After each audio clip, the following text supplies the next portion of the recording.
أرست زينام بعل الريتشا هورا فنفني 2017 عام تمرت بدمكة تخيبيرو تزازيم كبل بوليس فيدرال إثيوبيا فليتوم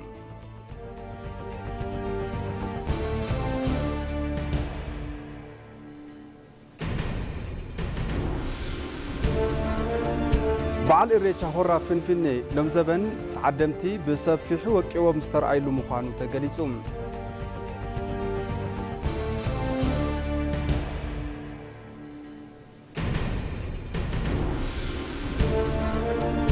كاب زينات سراوت أمريكا قبل 15 علامات عطقات حوتي بمراكب وجن بنفرتن دبداب كم زكايد فليتوم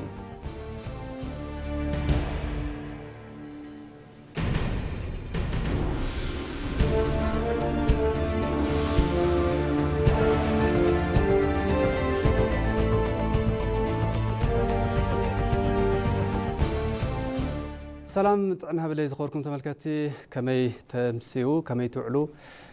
نسعات تلالو زيناتات حزنا متينا لنا نبولوكم دما اختشفنا 17 بعل الريتشا بسلام ابصحكم كنبل نفتو باغا ايانا الريتشاتيف ناغا جيسان نابلنا ناب زيناتاتنا نحلف بريزيدنت فيدر اي سالورق زودي نبعل الريتشا ملختن كو ابصحكم ام حلاليفن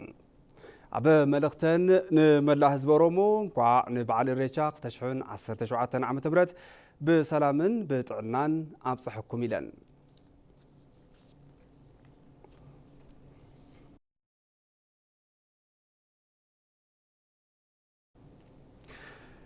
بعل الريتشا هورا فنفني أبا قداتات هذا سنكيتات بأشحاز غطرو أخبرت عدمات أقايشن أب استرخبلو أب ديس أبا بدمكة تخبيرهم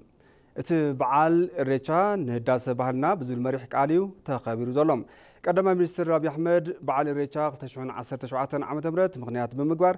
أب زمحلالفو ناينكو عبصحكم ملغتي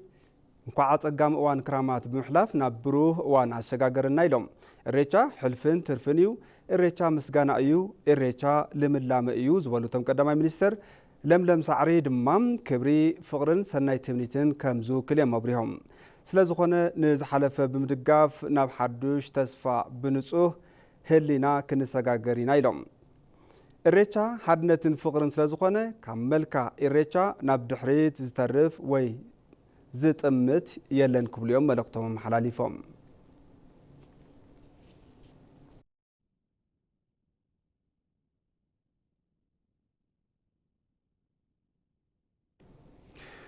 بعل الريتشا هورا فنفن كنتشفن 17 عام تمرت بدمكة تخيبيرو تزازي مكبل بوليس فيدرال إثيوبيا فليتوم بوليس فيدرال إثيوبيا مسكالوت حيلتات سرطان دحنتن بموداد أقدمو ناي سقات بوتاتات بمفلاي بتكنولوجيست حجزة بزوح حيل صتا بموفر مس نبرت أديس أبابا كوميتيتات أخبرتي تبعلن مناسي سراوي السلامن بمتحبار تبعل بزي من مصقم صتا بسلام مززامو تقليصلهم تبعل بسلام مززامو نوانتاوي قصتا إثيوبيا لعل ربحا زلو كم زخونه بمجنزاب قدقوم نستواصو باقاداتاتن هذا سينكتاتن تساتفتي تبعل نبرتي أديس أبابا أبالات كوميتي عدالوتي تبعلن بوليس فيدرال إثيوبيان آمسجنو لهم بتمساسالي 26 مسكرم كتشفن 17 عام تبرت أب بشفتو زخبر حرة أرسدي بعد الريتشا بزي منم صقم صتا نكخبر زقبر حاجز تتناخيرون كقصل صاوي تقريبهم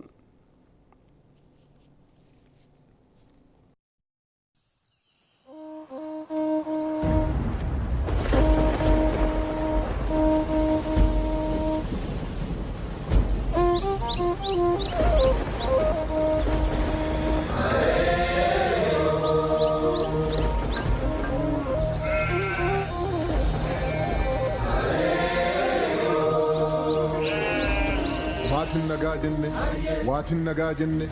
ور نجاجن بيجي نجاجن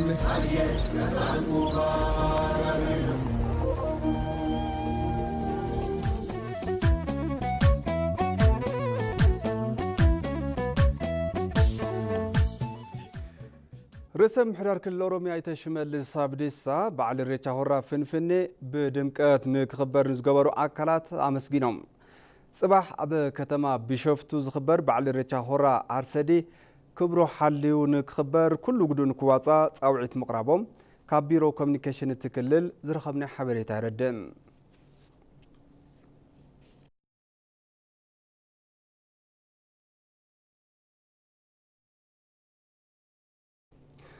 በዓል ኢሬቻ ሆራ ፍንፍኔ ባህሉ ሓልዩ ብሰላም ምኽባሩ ከንቲባ ምምሕዳር ከተማ አዲስ አበባ አዳነች አቤቤ ገሊፀን ከንቲባ አዳነች አቤቤ እቲ በዓል ብሰላም ምኽባሩ ንመራኸብቲ ማዕከናት ኣብ ዝሃብኦ መግለፂ ኣፍሊጠን ኣሎም ተን ከንቲባ በመግለፂአን እቲ በዓል ብዓወት ንክዛዘም ንዝገበሩ ኣባገዳታት ሓደ ስንቄታት ከምኡውን መናእሰይ ኣመስጊነን እየን ኣብታ ከተማ ዝርከቡ ሆቴላትን ወሃብቲ ግልጋሎትን እኹል ቀረብ ብምግባር ንድምቀት እቲ በዓል ሓላፍነቶም ተዋፂኦም እዮም እውን ኢለን ኢሬቻ ንድምቀት እታ ከተማ ወሲኹላይ ዝበላ ተን ከንቲባ ጽባሕ ኣብ ቢሾፍቱ ሆራ አርሰዲ ዝኽበር በዓል ኢሬቻ ብሰላም ንክዛዘም ህዝቢ ሓላፍነቱ ክዋፃእ ፃውዒት ኣቕሪበን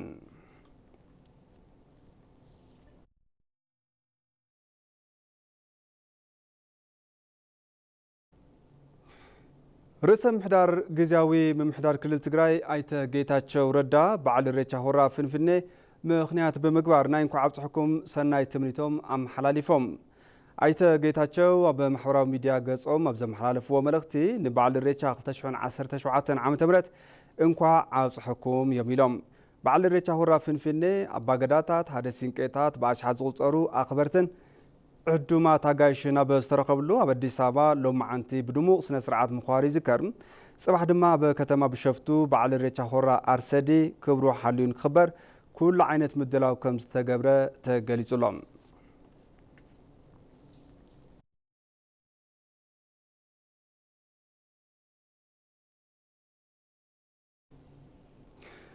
ኣብ ጣብያታት ጅራን ማይ ዳንያን ዝርከብ ኩታ ገጠም ኮራ ዝተባለ ዓሌት ጣፍ ኣብ ዝሓሸ ብርኪ ዕቤት ከም ዝርከብ ሓረስቶት ወረዳ ዓዴት ገሊጾም ኣብ ክልቲኡ ጣብያታት 100 ሄክታር መሬት ብኩታ ገጠም ዓሌት ጣፍ ኮራ ተዘሪኡ እናተባዝሐ ይርከብ በቲ ዝራእቲ ልዕሊ 250 ሓረስቶት ተርባሕቲ ከም ዝኾኑ ማእከል ምርምር ሕርሻ ኣክሱም ዝገለጸ ኮይኑ ንሓረስታይና ቀልጢፍና ንብፅሐሉ ዝብል ኣንፈት ተዋሂቡ ይስራሕ ከም ዘሎ ተሓቢሩሎም እዚ ተጠናኺሩ ንቅፅል ድማ ፕሮግራም ምጥንኻር ስርዓተ ምግቢ ዝተባሃለ ትካል ካብቲ ሕዚ ዝገብሮ ዘሎ ሓገዛት ብተወሳኺ ንቐጻሊ እውን እቶም ዝነበሩ ዓሌታት ዘርኢ ከይጠፉ ኩለ መዳዊ ሓገዛቱ ኣጠናኺሩ ከም ዝቕፅለሉ ኣፍሊጡሎም ብሶምያ ዝተዋሃበካ ደገፍን ክትትልን ተጠቒምካ ዝግበር ስርዓት ሕርሻ ኣዝዩ ወሳኒ ከም ዝኾነን እዚ ብሉፅ ስራሕቲ ናብ ካልኦት ከባቢታት ክጋፋሕን ሓረስቶት ወረዳ ዓዴት ምሕባሮም ካብ ቢሮ ሕርሻ ክልል ትግራይ ዝረኸብና ሓበሬታ ይረድእ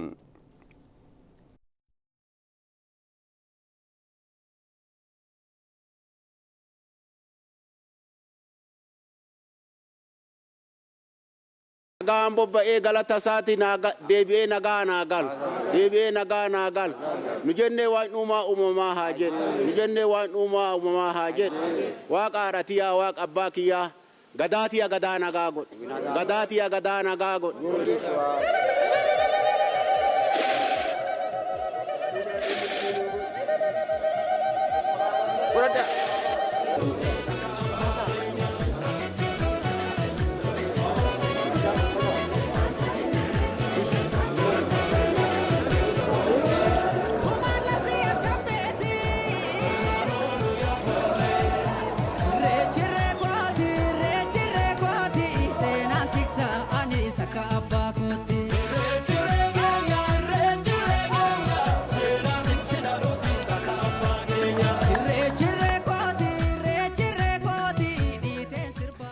ተመልከቲ ሓፀርቲ ዜናታት ክትካተሉ ጸኒሕኩም ሕዚ ድማ ብዝርዝር ናብ ዝሓዝናዮም ዜናታት ይክሓልፍ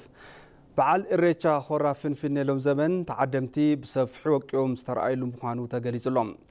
ኣባገዳታት ኣፈላላያት ንጎኒ ጌርና ስለ ሃገራዊ ስምረት ንንጠፍ ክብሉ ፃውዒት ኣቕሪቦም ንፀብጻብ ሰሎሞን ከበደ መርሃ ሰላም መረሳ አከባብራ በዓል ኢሬቻ ሆራ ፊንፊኔ አባ ገዳታት አባ መልካታት አባ ሙዳታት ሃዳ ስንቄታትን መንእሰይ ተዓደምቲ ዝገበረ እዩ ብመሰረት ስርዓት ገዳ ኣብ በዓላት በዓል ብምርቃት አባ ገዳታት እዩ ተፈለመ Nagaan bobba'ee galata isaati deebi'ee nagaa naagal. Deebi'ee nagaa naagal. Nu jennee waan uumaa uumamaa haa jedhu. Nu jennee waan uumaa uumamaa haa jedhu. Hoffalchi nagaan nu galchi. Sa'a nama keenya araar. Bobbaa gala keenya araar. Ardii teenya araar. Kan nagaan nu bulche nagaan nu haa bulchu. Kan nagaan nu bulche nagaan nu haa bulchu. Hamaan gargar nu haa bulchu. Tolaa oliin olchee nu haa bulchu. Gadadoo nu haa lagu. ካብ አዲስ አበባን ዙርያን ናብ ሆራ ፊንፊኔ እንዳተጓዓዙ ዝሓደሩ ተዓደምቲ ትበዓል ብመሰረት ትበዓሊ ንፈጣሪ ምስጋና አቅሪቦም እዮም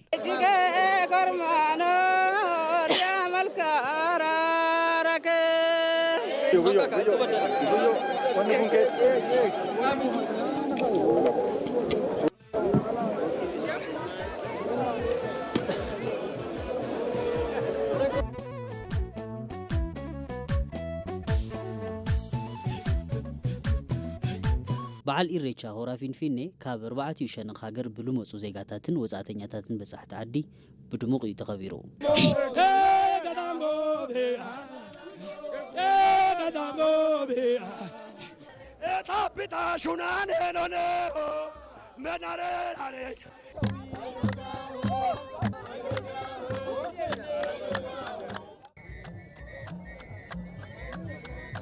أبا قدا ميجا مسقلو مبعال إيريتشا لوم زبن كابل قدمو بعلات بالتفليه سحباينت تعدم تلقول حلو مخانو يناقرو زندرو إيريتشا إيريتشا لبزبن كابت حلوف فلي زبولو طباع سبات موساخيو أديس آبا كابتي زغدم اوان معرقات الرلا كالي ختمة مسيلايا إزي كابتي زغدم فلي زبلايو بتعمي دس بزول كونتات وحس سلامن ناب إيريتشا ناخدنا نركب ኢሬቻ በዓል ሰላምን ሓድነትን ከም ምዃኑ ብሔር ሰባት ኢትዮጵያ ብሃይማኖት ዘርእን ሕብርን ከይተፈላለና ኣብ ልኾነ ኩነት ኣፈላልያት ንጎኒ ጌርና ኩልና ብሓደ ብምዃን ንልምዓትን ሰላምን ሃገርና ግደና ክንዋፃ ይግባ ይብሉ ኣባ ገዳ ጎበና ሆላ ማንኛውም ብሔር የራሱ የሆነ ወግና ባህል አለው ዝኾነ ብሔር ናይ ባዕሉ ባህልን ልምድን ኣለዎ ናይ ባዕሉ መመሓዳደር ሕግን ባህልን ኣለዎ በዚ ድማ ኢትዮጵያውያን ነንሕድሕድና ንከባበር ንተሓባበር ሃገርና ኢትዮጵያ ንሃነጽ ብሔረሰባት ብሰላምን ሓድነትን ዝበዓል በዓል ስለ ዝኾነ ብሃይማኖት ደንበ ከይፈለና ብዘርኢ ከይተፈላለና ሕብሪ ከይመመና ኣብ ዝተፈላለዩ ኩነታት ምክፋላት ከይዓስል ከም ቀደምና ኢትዮጵያውያን ናብ ሓደ ሰሚርና ኩልና እጃምና ክንዋፃእ ይግባእ በዓል ኢሬቻ ሆራ ፊንፊኔ ሎም ዓመት ኢሬቻ ንህዳሴ ባህልና ብልብል መሪሕ ሓሳብ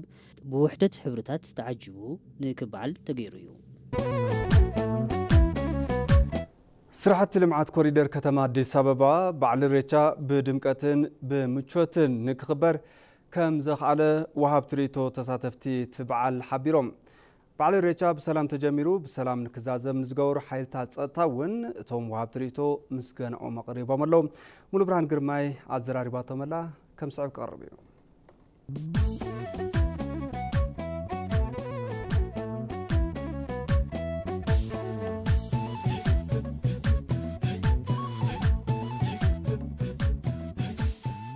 ኢሬቻ ማለት ለኔ ለኦሮሞ ህዝብ ብቻ አይደለም የኢትዮጵያን ህዝብ ሙሉ አንድነቱን የምንገልጽበት ኢሬቻ ማለት ንዓይን ህዝብ ኦሮሞ ጥራሕ እንተይኮነ ሓድነት ኢትዮጵያውያን ንገልጸሉ መንገዲ እዩ ከም ትርእይዎ ኣብዚ ዝተፈላለዩ ባህላዊ ኣልባሳት ኣሎ ዕዱማት ኣጋይሽ እውን ኣሎ ካብ ክልል ዝመጹ ስለዚ እዚ በዓል ንኹላትና ከም ሃገር ኩራዕትና እዩ ሓድነትና ኢትዮጵያውነትና ንገልጸሉ በዓል እዩ ኢሬቻ በኔ ገላለጽ ኢሬቻ ብናተይ ገላለጻ ናተይ መግለጽን መንነተይን እዩ ኢለ ዝኣምን ካልኦቱን ኢትዮጵያውያን ኮነ ኦሮሞ ከማይ ከም ዝሓሱ ይስምዐኒ እዩ ምክንያቱ እዚ በዓል ሃፍቲ ሃገር ስለ ዝኾነን ዕላማው እውን ሓድነት ስለ ዝኾነ ማለት እዩ እኔ ስለ ኢሬቻማ ገልጬም አልችልም ብዛዕባ ኢሬቻ ገሊፀ እውን ኣይወድኦን በዓል ኢሬቻ ብጣዕሚ ዘሕጉስ መልክዕ ዘለዎ እንኳ ኣብፅሐኩም ኣብፅሐና ምባል ይፈቱ ንመላእ ኢትዮጵያውያን በዓል ኢሬቻ መድረኽ ዕርቂ ፍቅሪ ሕውነት መጠናኸሪ እዩ ንህዝቢ ኦሮሞ ጥራይ እንተይኮነ ንኩሎም ብሔረሰባት ዝሓቁፉን እዩ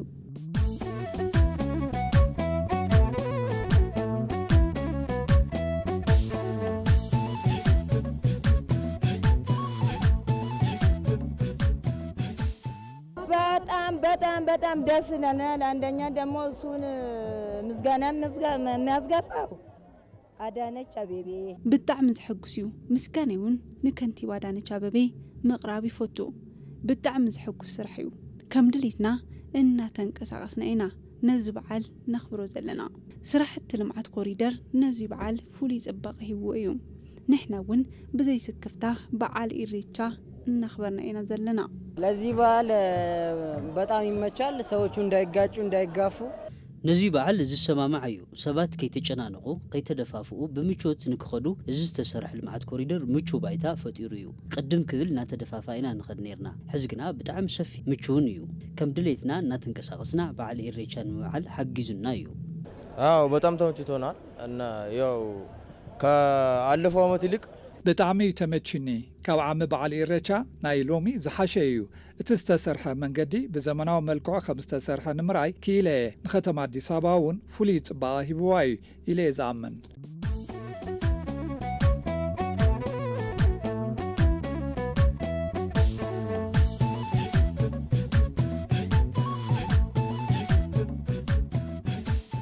የዛሬው ዋው በጣም ጥሩ ነው ሁሉም ቦታ የሰላም አስከባሪዎች አሉ ናይ ሎሚ ዓንቲ በዓል ብጣዕሚ ጽቡቕ እዩ ኣብ ኩሉ ቦታ ኣኽበርቲ ጸጥታ ኣለዉ እዮም ፈተሻ እውን ነይሩ እዩ ሰብ ዝጎድእ ነገር ሒዝካ ምእታው ኣይከኣልን እዩ በዚ ምክንያት እውን ብዘይ ዝኾነ ጸገም ጸጥታ እዚ በዓል ክነብዕሎ ኽኢልና ኢና ነቶም ኣኽበርቲ ጸጥታ ከመስግኖም ይፈትየ ከአንድነት አንጻር ያው እንደሚታየው ብዙ ብሔረሰቦች እየመጡ ነው ብመንጽር ሓድነት እውን ከም እትርእዮ ብዙሓት ብሔር ብሔረሰባት እናመፁ ዘለውሉ ኩነታት እዩ ዘሎ እዚ ማለት ከዓ ብሓፂር አገላልጻ ኢሬቻ ሓድነት ዝሰብኽ በዓል ምዃኑ የመላኽት እዩ እኔ ለዛሬ ዓመት ሁሉም ሰው ተጨምሮ ከውጭም ከዚህም ከኦሮሚያ ከኢትዮጵያ ዙራ ሁሉ ሰው ንቐጻሊ ዓመት ኩሉ ሰብ ካብ ወፃኢ ይኾነ ካብ ውሽጢ ዓዲ ካብ መላእ ኢትዮጵያ ተኣኻኺብና ነዚ በዓል ሓድነት ዝኾነ በዓል ኢሬቻ ንኽነኽብሮ ትምኒተ እዩ የቐኒየለይ መባል ይፈቱ ኢሬቻ ወጋ ወጋ ንፈከ ረቢ ንገው ኖራርሳዲ ገኘ ኦረ ፍንፍኔት ወልገው ኢሬቻ ወጋ ወጋ ንፈከ ረቢ ንገው ኖራርሳዲ ገኘ ኦረ ፍንፍኔት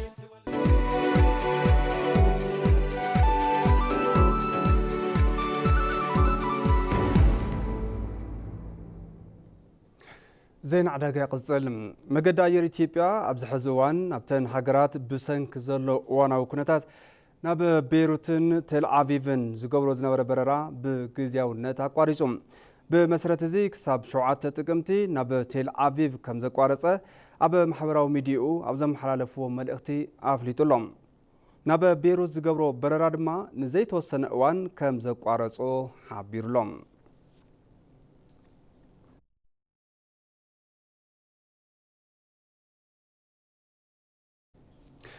حزرمانا بزينات أخسجر